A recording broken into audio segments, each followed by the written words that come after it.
നമ്മൾക്ക് നമ്മുടെ പഞ്ചേന്ദ്രിയങ്ങളിലൂടെ 5 വിജ്ഞാനം കിട്ടുന്നുണ്ട്. അതായത് ഞാൻ കാണുന്നു, ഞാൻ കേൾക്കുന്നു, ഞാൻ മണക്കുന്നു, ഞാൻ രുചിക്കുന്നു ഇങ്ങനെയുള്ളത്. പക്ഷേ ഈ 5 വിജ്ഞാനം വെവ്വേറെയാണ്.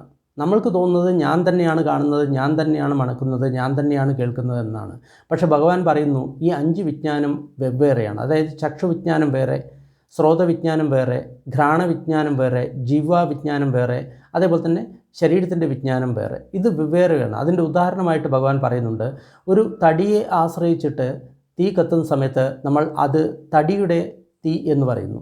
ചുള്ളിക്കമ്പുകളെ ആശ്രയിച്ചിട്ടുണ്ടാകുന്ന തീക്ക് നമ്മൾ ചുള്ളിക്കമ്പുകളിലെ തീ എന്ന് പറയുന്നു. അതേപോലെ തന്നെ ചാണകവരളിയെ ആശ്രയിച്ചിട്ടുള്ള തീയെ നമ്മൾ ചാണകവരളിയുടെ തീ എന്ന് പറയുന്നു. അതേപോലെ തന്നെ പുല്ലിനെ ആശ്രയിച്ചിട്ടുള്ള തീയെ നമ്മൾ പുല്ലിൻ്റെ തീ എന്ന് പറയുന്നു. ചപ്പ് ചവറുകളെ ആശ്രയിച്ചിട്ടുള്ള തീയെ നമ്മൾ ചവറുകളുടെ തീ എന്ന് പറയുന്നു.